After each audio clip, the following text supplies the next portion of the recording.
On December 18, 1944, somewhere on a frozen road northeast of St. Vith, Belgium, an American armored car crew made a decision that should have gotten them all killed. Their vehicle was an M8 Greyhound. It weighed just under 8 tons. Its main gun was a 37mm cannon that the United States Army had already classified as obsolete against German armor. Its thickest armor plate was 25mm, which meant a heavy machine gun could punch through it at close range. It was designed to scout, to observe, to report what it saw, and to get out. It was never, under any circumstances, supposed to pick a fight with a tank. But the crew saw a German tank rolling past their concealed position, and instead of radioing in the contact and pulling back, which is exactly what their training manual told them to do, they pulled out of cover, got behind it, and chased it down. What happened in the next 30 seconds became one of the most famous tank-killing stories of the Second World War. American accounts say they destroyed a Tiger, the most feared heavy tank in the German arsenal, with 3 rounds from a gun that could not penetrate its front armor at any range. But here is where the story gets complicated. When historians searched the German records for that dead Tiger, they could not find it. The closer anyone looks at the engagement, the more the details begin to contradict one another. The reported ranges shift between accounts. The number of rounds fired changes. The unit credited with firing them changes. Even the witness who supposedly saw it never mentioned the event in his own combat interview 2 weeks later. So what actually happened on that road near St. Vith? And does it matter whether the burning wreck was a Tiger or something else entirely? To answer that, we need to understand what the M8 Greyhound actually was, why its gun was considered a joke by December 1944, and what was happening in the Ardennes forest when the German offensive hit. The M8 light armored car rolled off the Ford Motor Company production line starting in March 1943. By the end of the war, Ford had built 8,523 of them. The British nicknamed it the Greyhound, and the name stuck because it described the vehicle perfectly. It was fast, it was light, and it had no business getting into a fight with anything heavier than itself. The specifications told you everything you needed to know. The M8 weighed about 7,900 kilograms, combat loaded. It carried a crew of 4, a commander who also loaded the gun, a gunner, a driver, and a radio operator, all packed into a cramped turret and hull. Its Hercules 6-cylinder engine produced 110 horsepower, which does not sound like much until you consider how little it had to move. That light weight gave the Greyhound a top road speed of 55 miles per hour and a highway range of up to 400 miles. 6-wheel drive kept it mobile on decent roads. But the Ardennes in December 1944 did not have decent roads. The M8 struggled in mud and snow, and the dense forests and narrow trails of eastern Belgium were about as far from ideal Greyhound terrain as you could get. The armor protection was minimal. The gun shield offered 25mm at its thickest point. The hull front ranged from 13 to 19mm. The sides and rear of the hull were just 9.5mm thick. The floor and turret roof were 6.4mm. To put that in perspective, a standard German 20mm autocannon mounted on half-tracks and light vehicles could go straight through the M8's hull at combat range. Any tank gun, even the smallest, would destroy it with a single round. And then there was the main armament. The 37mm M6 gun had been adequate in 1941 and early 1942, when American forces were fighting the lighter tanks of the North African campaign. By December 1944, it was a relic. Using the best available ammunition, the M51 armor-piercing capped round, the 37mm could penetrate approximately 61mm of armor at 500 meters under ideal conditions. At point-blank range, maybe 69 to 72mm. The front armor of a Tiger I was 100mm thick. The front of a Panther was 80 millimeters, sloped. Even a late-model Panzer IV carried 80 millimeters on the front hull. The 37 millimeter could not touch any of them from the front. The gun had been officially declared inadequate against German tanks as early as 1942, and the M8 was redesignated from gun motor carriage to light armored car, specifically because its firepower was not considered sufficient for combat. The men who crewed the M8 Greyhound knew exactly what they were driving. They knew the 37 millimeter was a pea-shooter against anything with real armor, and they knew that if a German tank ever got a clear shot at them, one round from an 88, a 75, even a short-barreled 50 millimeter would go through their vehicle and out the other side. Their job was reconnaissance. Observe and report. Find the enemy, tell headquarters where they are, and get out before anyone shoots back. That was the Doctrine. Training Circular 107, published in September 1943, defined the cavalry reconnaissance mission explicitly and stated that security missions should only be undertaken if no other unit was available. Fighting tanks was not just inadvisable, it was doctrinally prohibited. But on December 18, 1944, Doctrine was the last thing on anyone's mind. 2 days earlier, at 5:30 a.m. on December 16th, 200,000 German troops had launched Operation Wacht am Rhein across an 80-mile front in the Ardennes forest. The offensive achieved complete strategic surprise. 3 German armies smashed into the thinly held American line, and within hours, the front was in chaos. St. Vith sat at the convergence of 5 major highways and 3 railway lines in the heart of the Ardennes. In that region of dense forest and narrow valleys, whoever held the road junctions controlled all movement. The German timetable called for the town's capture by 6 p.m. on December 17th, the very first day of the offensive. Without St. Vith, German armored columns and supply trucks would be practically immobilized, forced onto secondary roads where columns jammed bumper to bumper for kilometers. Brigadier General Bruce C. Clark commanded Combat Command B of the 7th Armored Division. Clark had driven ahead of his division from the Netherlands, 60 miles away, and arrived at St. Vith at 2:30 p.m. on December 17th. What he found was a disaster. Major General Alan Jones of the 106th Infantry Division, the unit that was supposed to be holding the sector, was waiting for him. 2 of Jones's 3 infantry regiments, the 422nd and the 423rd, were already surrounded on the Schnee-Eifel Ridge. They would surrender on December 19th, over 7,000 American soldiers marching into captivity, one of the largest mass surrenders in United States Army history. Clark assembled a patchwork defense from whatever he could scrape together. Elements of the 7th Armored Division were arriving piecemeal from the north.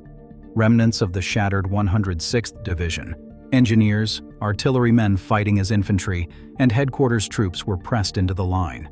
And the 87th Cavalry Reconnaissance Squadron, commanded by Lieutenant Colonel Vincent Boylan, whose M8 Greyhounds and M5 Stuart light tanks were about to be thrown into a role they were never designed for. The 87th Cavalry was a standard divisional reconnaissance squadron. 4 reconnaissance troops, each with about 12 M8 Greyhounds, 18 Jeeps, and 27 dismounted riflemen, an assault gun troop with M8 Scott 75mm howitzer carriages, a light tank company with M5 Stuarts, roughly 31 officers and 721 enlisted men in total.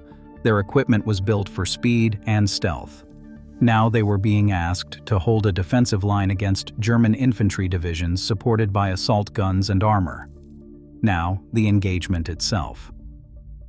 The most detailed account comes from Major Donald P. Boyer, Jr., who wrote the 7th Armored Division's official narrative of the St. Vith battle in 1947 for the division's Presidential Unit Citation documentation.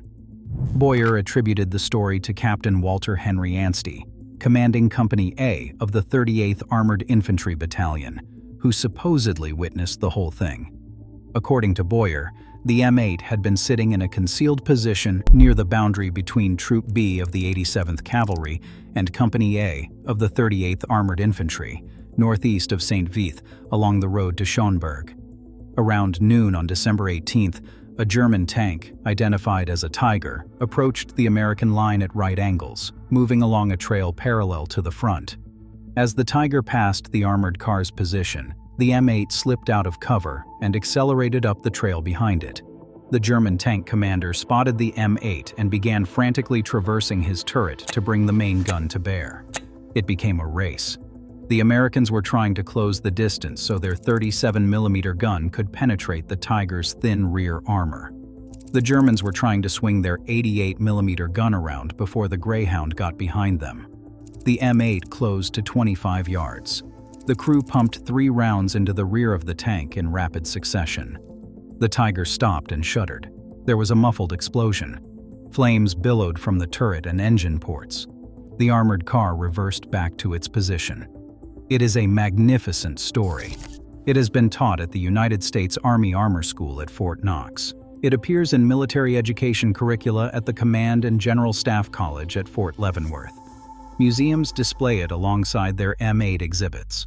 The Museum of the American GY in Texas uses it with the caption, "Statistics and specifications do not determine battles."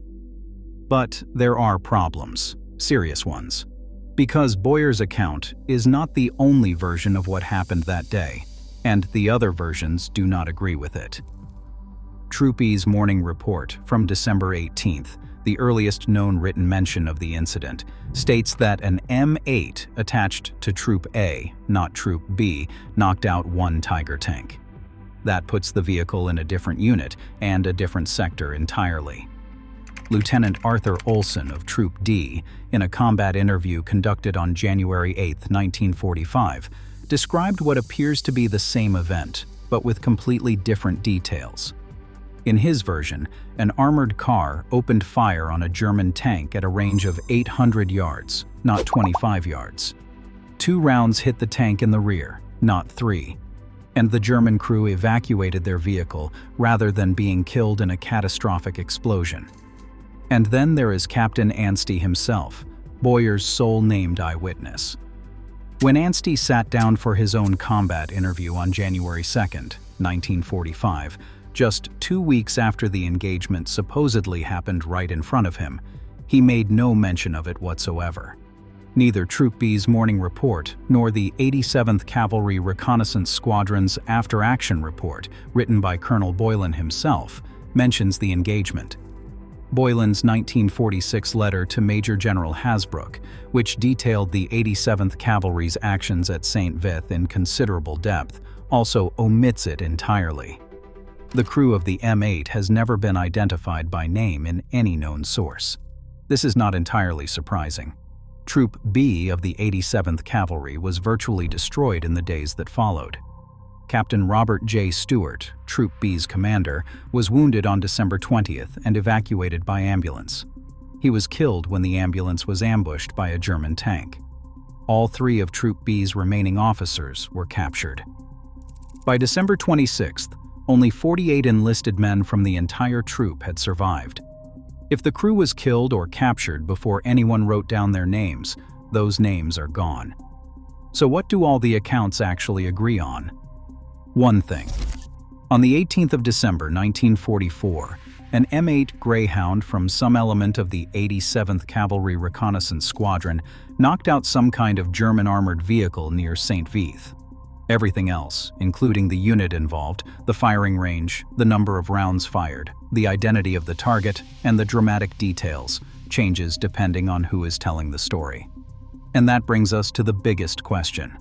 Was it actually a Tiger? If you are finding this useful, consider subscribing. We cover the engineering, the tactics, and the stories behind history's most remarkable military engagements every week. Tank Encyclopedia conducted a detailed investigation, cross-referencing every American account with German loss records, particularly Wolfgang Schneider's exhaustive Tigers in Combat volumes. Their conclusion was decisive. No Tiger I was lost on December 18, 1944, anywhere in the Battle of the Bulge. 4 Tiger IIs were destroyed that day, but all 4 belonged to Schwer SS Panzerabteilung 501 near Stavelot, fighting with Kampfgruppe Piper over 15 kilometers north of St. Vith in an entirely different army sector. The numbers make a Tiger at St. Vith almost impossibly unlikely. Of the roughly 1,467 German tanks committed to the Ardennes offensive, only 14 were Tiger Is. The sole Tiger I unit in the entire battle was Schwer Panzerkompanie Hummel, a single company of about 8 operational tanks, attached to the 6th Panzer Army operating well to the north. The roads through the Ardennes were so badly congested that German columns were jammed for kilometers in every direction. A Tiger wandering unrecorded from the sector of the 6th Panzer Army into the zone of the 5th Panzer Army around St. Vith would have had to navigate through some of the worst traffic snarls in military history, and nobody would have noticed. The German forces actually attacking St. Vith on December 18th belonged to the 66th Corps of General Hasso von Manteuffel's 5th Panzer Army, described in American intelligence assessments as the weakest of the 3 attacking corps, with no attached tank division. The primary attacking formation was the 18th Volksgrenadier Division under Gunther Hoffmann Schönborn, whose organic anti-tank battalion fielded assault guns, almost certainly Stu G3 assault guns. Sturmgeschütz Brigade 244, with 31 Stu G3 and Stu G4 assault guns, was also attached to the corps. The Führerbegleiter Brigade under Otto Rehmer had Panzer IV tanks and additional Stu G3 assault guns, but it was bogged down in traffic jams east of Schönberg on the 18th, and had not yet been committed to the fight. No unit in the St. Vith sector fielded Tiger tanks.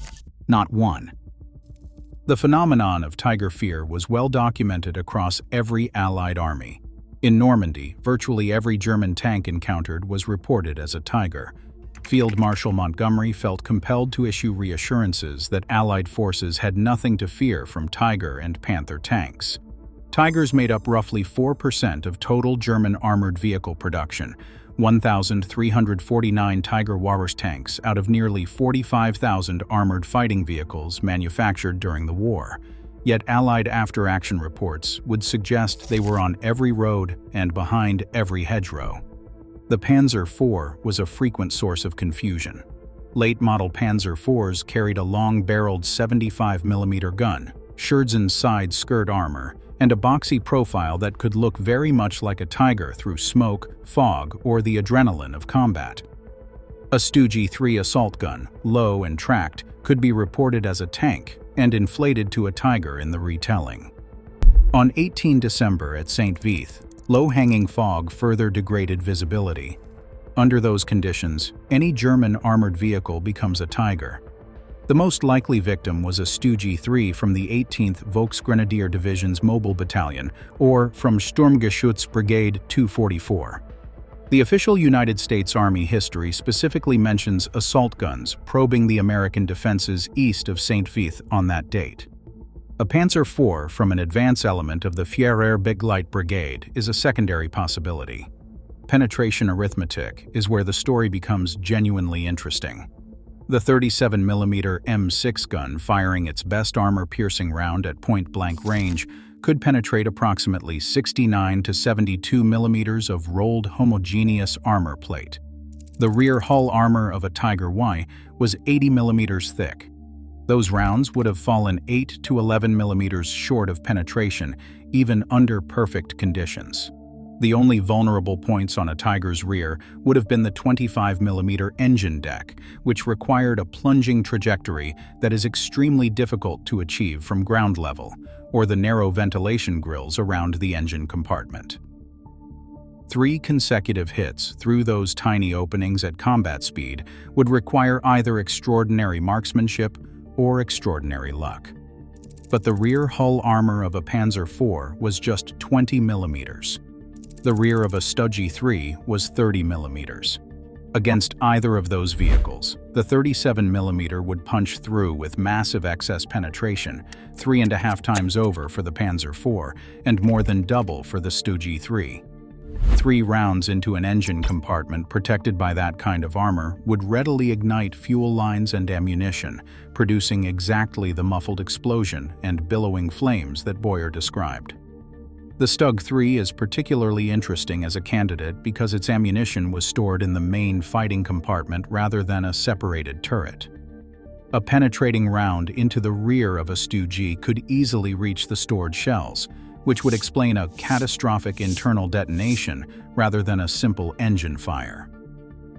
The clean, decisive 3-round kill, described in the Boyer account, is entirely consistent with hitting thin rear armor and entirely inconsistent with the marginal, uncertain penetration that would characterize a shot against a Tiger Wowen's 80mm plate. The penetration math does not diminish the story. If anything, it makes the identification debate irrelevant to the central question of courage. Because regardless of whether the target was a 57-ton Tiger or a 24-ton Stu-G, the crew of that M8 Greyhound still made the same choice. They still pulled out of a concealed position in a vehicle with 9.5mm of side armor, thinner than a Tiger's track links, and chased down a target that could have destroyed them with a single round at any range from any angle. The Doctrine said, "Observe and report." Self-preservation said, "Run." They chose to fight. St. Vith held for 4 full days beyond the German timetable, until the 21st of December, when Clark's battered forces withdrew across the Salm River under orders from Field Marshal Montgomery, with every man and operational vehicle extracted intact. The 7th Armored Division received the Presidential Unit Citation. Historian Russell Weigley concluded that more than any other defensive stand in the Ardennes, the Battle of St. Vith bought the time required by Allied generalship to recapture control of the entire battle. General Manteuffel himself reportedly recommended canceling the offensive on the 24th of December, partly because of the delay at St. Vith. The 87th Cavalry paid for that delay in blood.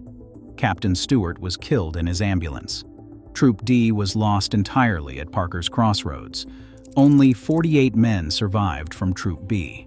The squadron had to be reconstituted using troops borrowed from the 32nd Cavalry Reconnaissance Squadron. Somewhere in those losses are the names of the M8 crew who chased down a German armored vehicle on the 18th of December and killed it with a gun that everyone had written off as useless. We do not know who they were. We do not know for certain what they destroyed. We do not even know if they survived the week.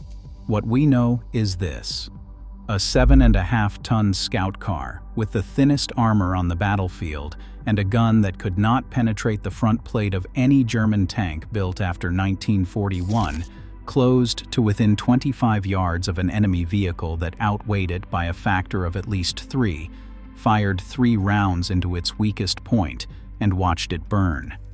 The target was not a Tiger. The German records are clear on that. But the M8 crew did not know what they were chasing. They saw a German tank. They made a choice.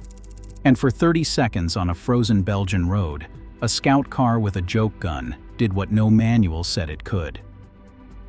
If you want to see another story where an impossible weapon killed an impossible target, that video is on screen now.